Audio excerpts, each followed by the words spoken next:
राधास प्यारे ज्ञानात्मन, आज दिनांक 12 जनवरी सन 2023 ईस्वी की शाम सुबह भाई मोहित जी और ब्रजेश कुमार जी एवं सरोज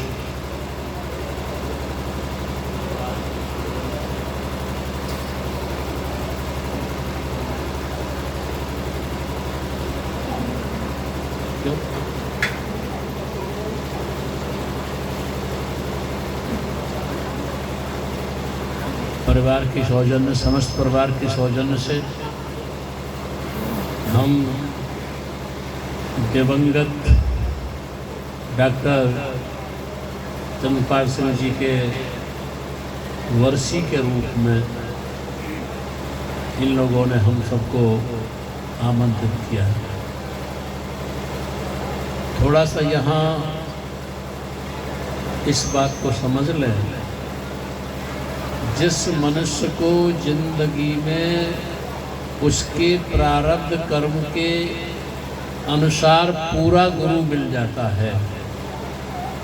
गुरु जगत में बहुत है धुन देते काना, उपजे बिन से हुए मरम बिरले पहचाना। गुरुओं की तो कोई कमी नहीं है, गांव गांव घर घर मठों पर, मंदिरों पर, तीर्थों पर, धर्म स्थलों पर सब गुरु बैठे हैं। लेकिन जो अंतर्मुखी साधना के द्वारा 10वें द्वार के धनियों से तारतम्य बिठा लेते हैं, उनको पूरे सतगुरु की उपाधि दी जाती है। और पूरे सतगुरु की शरण में जब आदमी पहुंच जाता है, अपने विगत जन्मों के भक्ति भरे संस्कारों को लेकर, तो जब सद्गुरु नाम की बख्शिश करते हैं तो उस सुरत का तो कल्याण उसी दिन हो जाता है। जैसे कि बाबा गरीब साहब ने अनमोल वचन में स्पष्ट लिखा है, जब सद्गुरु नाम की बख्शिश करते हैं तो शिष्य की सुरत की डोर को शून्य में बांध देते हैं और फिर उसकी भक्ति के अनुसार उस डोर को, नृत को, जो कबीर ने, नानक ने नृत शब्द बोला जिसको अंग्रेजी में कोड कहते हैं, उस कोड को ऊपर नीचे उसकी साधना के अनुसार होता रहता है। तो किसी पूरे सतगुरु की शरण में जाने वाले शिष्य का तो कल्याण तभी हो जाता है जब उसकी सुरत की डोर ऊपर के धनियों के मुकामों में बंध जाती है। जब वो शरीर छोड़ता है तो शरीर छोड़ने के बाद उस निरथ के सहारे उसी मुकाम पर स्थित हो जाती है उसकी चेतना, जहाँ सद्गुरु के द्वारा बांधी जाती है। तो उस जीव का कल्याण तो तभी हो जाता है। स्थूल शरीर के सिमटाव होने के बाद, सूक्ष्म शरीर में प्रवेश करने के बाद, जब रूह का गंतव्य होता है सचखंड नामी धाम की ओर, तब डोर के सहारे वो अपने मुकाम में पहुंच जाती है और उसका इतिश्री हो जाता है, उसका पूर्ण विराम हो जाता है, विश्राम हो जाता है और अपने मूल मुकाम में ठहराव हो जाता है। गुरुमुख जीव का तो उसी दिन काम हो जाता है पूरा, जिस दिन वो सद्गुरु की शरण में पहुंच जाता है। लेकिन जो उसके आश्रित होते हैं, पुत्र हैं, पुत्रियां हैं, पत्नी है या अन्य संबंधी हैं, और उसकी वर्षी जो मनाते हैं, तो ये उनकी एक आदर्शवादिता की पहचान है। और उस वर्षी का जो सही रूप है वो ये है कि हम इस जो हमारे बीच में से हमारा परिवारी का मुखिया है या हमारा कोई संबंधी है जो हम में से जा चुके हैं देह छोड़कर, हम उनके आदर्शों पर चलते रहें। जैसा जीवन नेक भरा, भक्ति भरा, अध्यात्म भरा जीवन जीकर वो चले गए हैं, उन्हीं के अनुकरण करते हुए, उन्हीं का अनुसरण करते हुए हम उन्हीं के तुल्य जीवन जीते रहें। उनकी आदर्शवादिता का जीवित रखना और उनके अनुकरण पर चलना, ये बरसी बनाने का मतलब होता है। तो अब उनकी ताजा करना। अब इसके बाद ये एक मानवता की उसमें आ जाता है। आज आदमी अकेला खड़ा हो गया है, सबसे कट गया है, लेकिन एक बुजुर्गों के प्रति आस्था रखना, उनके आदर्शों पर चलने का एक अपना सिलसिला जारी रखना, ये एक अच्छी एक आदर्श ग्रस्त की पहचान है। अब आइए,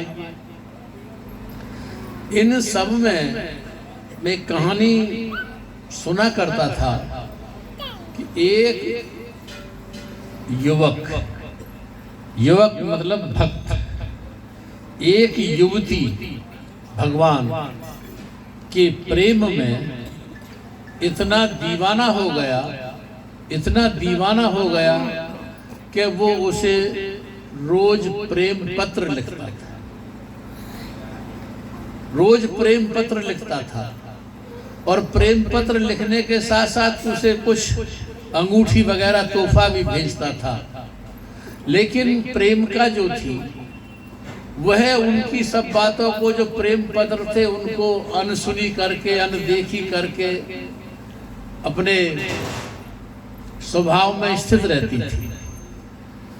काफी दिन इंतजार करने के बाद में युवक ने उस युवती से कैड़ा जी करके पूछा, ओ बेरहम कठोर दिल, क्या तू जानती है कि मैं तुझसे बहुत दिनों से प्रेम करता हूँ, लेकिन तू मेरे प्रेम को ठकुराते हुए, नजरअंदाज करते हुए उसकी कोई प्रतिक्रिया नहीं करती है।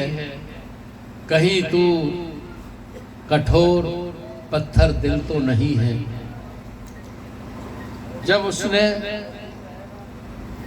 ये कहा कि तू कट्टर दिल तो नहीं है, तो युवती ने उसको रोका और कहा, आ देख।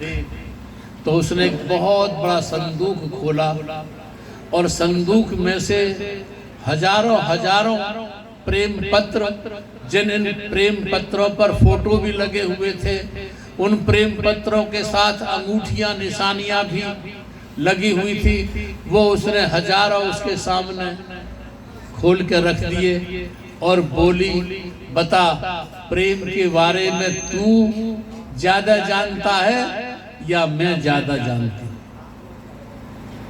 तूने एक आदमी से, एक मुझसे प्रेम किया है करने का तू दावा ठोक रहा है। मेरे पास ये हजारों प्रेम पत्र हैं और इन हजारों प्रेम पत्र में उनके फोटो भी हैं, उनके गिफ्ट भी हैं, अंगूठियां भी हैं। तू ज्यादा जानता है या मैं ज्यादा जानती हूं? प्रेम पत्र देखकर युवक जो था वो शर्मिंदगा हुआ, शर्मिंदगी उसको आई। तो मैं तुम्हें इस कहानी के माध्यम से ये कहना चाहता हूं कि ईश्वर परमात्मा के प्रति ये प्रेम पत्र लिखे हुए हैं। गोस्वामी तुलसीदास ने लिखा है अपनी भाषा में अपने भगवान के लिए, कबीर साहब ने लिखा है, रविदास ने लिखा है, नानक ने लिखा है, बुद्ध ने लिखा है, महावीर ने लिखा है, जरथुस ने लिखा है, जीसस क्राइस्ट ने लिखा है, लाओत्से ने लिखा है, जरथुस ने लिखा है, स्वामी जी महाराज ने लिखा है, पलटू साहब ने, नाभाजी ने, सब जितने भी महात्मा हुए हैं उन्होंने अपने अपनी भाषा में परमात्मा के लिए प्रेम पत्र लिखे हैं। और ये प्रेम पत्रों को ही हम दोहराते हैं। किसी को तुलसीदास के प्रेम पत्र पसंद है, किसी को कबीर के पसंद है, किसी को नानक के पसंद है, किसी को बुद्ध के पसंद है, किसी को स्वामी जी महाराज के पसंद है। प्रेम पत्र हम सब दोहरा रहे हैं और ये सब प्रार्थनाएं हैं। प्रेम पत्र प्रार्थना की गई है परमात्मा की, उन्होंने अपने तरीके से अपने शब्दों में किया है। उन्होंने अपने तरीके से अपने शब्दों में किया है। मैं तुमसे एक आग्रह करता हूं, इन प्रेम पत्रों में आपको दिशा मिलती है परमात्मा की, इन प्रेम पत्रों में आपको प्रेरणा मिलती है परमात्मा की, इन प्रेम पत्रों में आपको सलीका मिलता है परमात्मा की साधना करने का, प्रार्थना करने का। इन प्रेम पत्रों से आपके बहुत से अज्ञानता के भ्रम दूर होते हैं। किसी भी महापुरुष का प्रेम पत्र पढ़ें, किसी भी महापुरुष की प्रार्थना, जो वाणियां हम दोहराते रहते हैं, आरतियां बीनतियां करते हैं, उन महापुरुषों के वाणियों को, ये उनके प्रार्थना है, उनके प्रेम पत्र हैं। लेकिन ये प्रेम पत्र हमें और बहुत सी बातों की जागरूकता दे सकती हैं, लेकिन ये प्रेम पत्र जिन्हें हम दोहरा रहे हैं, ये हमें परमात्मा से मिलाप नहीं करा सकते। आप कहेंगे साहब क्या बात कहते हैं, जिंदगी गुजर जाती है, रोज आरती बीनती प्रार्थना इन महापुरुषों की पढ़ते पढ़ते, और इन्हीं को समझ लेते हैं कि ये हमारी प्रार्थना का एंड है, समापन है। लेकिन आप कहते हैं कि ये परमात्मा के करीब नहीं पहुंचाते, परमात्मा से मिलाप नहीं पहुंचाते। हाँ, मैं ये कहता हूँ, ये प्रेम पत्र प्रेरणा हो सकते हैं, तुम्हारी दिशा हो सकते हैं प्रार्थना की। ये प्रेम पत्र तुम्हें परमात्मा के करीब द्वार तक पहुंचा सकते हैं, प्रेम पत्र तुमको परमात्मा के द्वार तक पहुंचा सकते हैं। लेकिन प्रेम पत्र का मतलब ये होता है कि तुम प्रार्थना हो जाओ। आप कहेंगे शब्द कैसा है, प्रेम पत्र नहीं, प्रार्थना हो जाओ। जब तुम अपने रोम रोम से, अपने मन से, अपने चित्त से, अपनी बुद्धि से, अपने अहम से और सारी मान्यताओं से, धारणाओं से, सारे विश्वासों से और सारी वासनाओं से, वृत्तियों से सिमटकर जब तुम इंद्रियों के, अपनी इंद्रियों के तल से ऊपर उठ जाते हो और भ्रू मध्य में 10वें द्वार, आंखों से ऊपर तुम केवल तुम हो जाते हो, तो वही तो तुम प्रार्थना रूप होकर के अनहद शब्द से, अंदर के प्रकाश से जुड़ पाते हो। और जब तक तुम प्रार्थना नहीं बन पाते हो, स्वयं में रत नहीं हो जाते हो, सुरत का मतलब है स्वयं में रत नहीं हो जाते हो, तब तक तुम परमात्मा के मिलाप के योग्य नहीं बन पाते हो और चीज़ों में रह जाते हो। और प्रार्थना जब करने लगते हैं, हम बैठते हैं, भजन करने लगते हैं, हम बैठते हैं, लेकिन बहुत दूरी होती है हमारी, और उन बहुत परमात्मा की प्रार्थना भजन करते करते जब बैठना शुरू कर देते हैं, तो न जाने कितनी आशाएं, कितनी वासनाएं, कितनी तृष्णाएं, कितनी हम अपनी कल्पनाएं लेकर के बैठते हैं। आपने नाम सुना होगा जॉर्ज गुरजिएफ का। जॉर्ज गुरजिएफ बहुत बड़ा तत्ववेत्ता थे, तत्वदर्शी थे। वो एक अपने जीवन में एक नया निष्कर्ष निकालना चाहते थे। उनके बहुत शिष्य थे, बहुत बहुत विद्वान शिष्य थे, बहुत बहुत विषयों के अनुभवी थे। तो वह ये चाहते थे कि मैं इन सब शिष्यों के द्वारा बहुत से देशों में बहुत से धर्मों का ज्ञान करा के, अनुभव करा के, और उस एक अनुभव का मिश्रण निकाल कर मैं एक धर्म समन्वयात्मक स्थापित करूं। ये उनकी जिज्ञासा थी। तो उन्होंने 30 अपने मुख्य शिष्यों को भेज दिया, जाओ और तुम 3 साल बाद लौटना। तुम जिन जिन देशों में जा रहे हो, उन देशों में जो धर्म प्रचलित हैं, जो प्रसारित हैं, उन धर्मों की गहन अध्ययन करने के बाद, उनकी साधना का गहन अध्ययन करने के बाद 3 वर्ष बाद यहाँ पर आना और अपने उसमें लिख करके उन अनुभवों को, उन धर्मों के अनुभवों को, सारांशों को मुझे देना, तब मैं एक समन्वयात्मक धर्म की स्थापना करूँगा। 30 आदमियों को चुन करके उन्होंने भेजा था।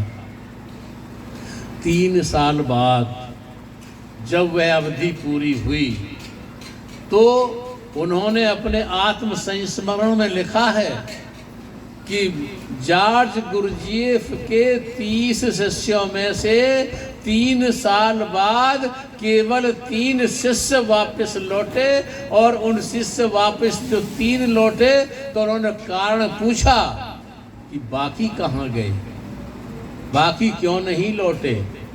जब उनको एक हिदायत थी कि 3 वर्ष बाद तुमको आना है तो क्यों नहीं लौटे, तो पता चला, बताया गया, कोई पद में रुक गया, कोई को सम्मान मिलने लगा, सम्मान में रुक गया, किसी ने व्यवसाय मिल गया, व्यवसाय में उलझ गया, किसी को साली मिल गई, साली में उलझ गया, किसी को जीजा मिल गया, जीजा में उलझ गया, कोई प्रतिष्ठा में, कोई पद में, कोई धन में, और कोई इंद्रियों के विषयों की आपूर्ति करने में लिप्त हो गए।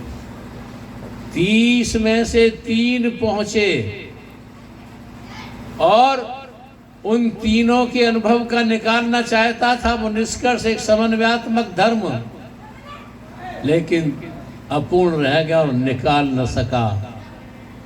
जब ध्यान करने बैठते हैं हम, उस वक्त न जाने हमारे भूतकाल, बीते हुए समय के क्षण, जिन्हें स्मृतियां कहते हैं, हमारी याद घेर लेती है, और याद भी हमारी सुखांत याद हमें ज़्यादा घेरती है। जिन क्षणों में हमने सुख को भोगा है वो सुख की यादें हमें ज़्यादा आती हैं, दुख की यादें कम आती हैं। उसके बाद फिर जो हम अपने व्यक्तित्व का निर्माण करते हैं, जिन स्वभाव से, जिन आदतों से, जिन विचारों से हम अपने व्यक्तित्व का निर्माण करते हैं, वो विचार, वो आदत, वो स्वभाव हमें खुजलाती रहती है, हमें स्थिर नहीं होने देती, हमें पिंड से ऊपर 10वें द्वार में नहीं उठने देती, हमें अनहद शब्द को नहीं सुनने देती, हमें अनहद शब्द के प्रकाश को नहीं देखने देती, और हम बस जैसे बैठते हैं ऐसे के ऐसे उठ चले जाते हैं। तो संत सद्गुरु कहते हैं कि तुम अपने पिंड के चक्रों से, पिंड के चक्रों की जो वृत्तियां हैं, इन पिंड के चक्रों की वृत्तियों से ऊपर उठ के बस प्रार्थना रूप हो जाओ, और बस अपने मैं को, जब तुम मैं की मूर्ति जो हमने बना रखी है रेखाओं से खींचकर, अपने मैं की मूर्ति जब टूट जाती है हमारी, तब मैं की मूर्ति में से प्रभु की मूर्ति प्रदर्शित होती है, और प्रभु की मूर्ति जब हमारे सामने रह जाती है, वही तो हमारी प्रार्थना सफल हो जाती है। तो मैं आप लोगों से ज़्यादा लंबी बात न करके केवल इतना ही आग्रह करूँगा कि आप संसार के सारे काम तो करोगे ही, और तुम्हारे जीवन में जो घटनाएं घटित होनी है, चाहे वो सुखांत है चाहे दुखांत है, चाहे तुम्हारे संबंधी जो आने हैं वो आएंगे, वो आते रहेंगे, न कोई नहीं रोक पाएगा। जो भी तुम्हारा प्रारब्ध जीवन जी रहे हो वो सब तुम्हारे सामने आएगा, लेकिन इसमें से भी निकाल करके शाम को, दोपहर को, सुबह को, जब भी समय मिला करता है तो आप ध्यान में बैठा करें, आप सुमरन भजन में बैठा करें। जो सतगुरु ने तुमको सुमरन ध्यान की विधि बताई है उससे अपने भीतर उस प्रकाश से जुड़ा करें और उस आवाज़ से जुड़ा करें, और जब प्रकाश तुम्हारे जीवन में उदित हो जाता है तो वो एक वहीं बहुत दूर थोड़ा सा प्रकाश का पीछा करते करते उस स्रोत तक पहुंच जाते हैं, उस आवाज़ का पीछा करते करते उस मूल स्रोत तक पहुंच जाते हैं जहाँ से हमारे इस शरीर में चेतना की धार नीचे को प्रवाहित हुई है। और चेतना की धार को अपने मूल में समा जाने के लिए या समा लेने के लिए ही भजन ध्यान की आवश्यकता पड़ती है। और उसी के लिए हम सतगुरु की शरण में जाते हैं जो हमारी चेतना को वापस अपने मूल स्रोत में समाने का हमें सूत्र सिखाते हैं। इन्हीं शब्दों के साथ मैं अपनी बात पूरी करूंगा और आपसे एक आग्रह करूंगा। आज दुनिया में भौतिक बाध्यता का बड़ा प्रसार हो रहा है, शराब का, मांस का, जुआ का, व्यभिचार का। आप इन अवगुणों से बचेंगे और बच करके नेक जीवन जीते हुए अपने इस अध्यात्म की धरोहर को संभाल कर रखेंगे। आपने मेरे शब्दों को बड़े प्यार और शांति से सुना है, मैं इसके लिए आपका बहुत बहुत अनुग्रहित हूँ। और अंत में आपके अंदर बैठे उसी कुल मालिक को राधा स्वामी।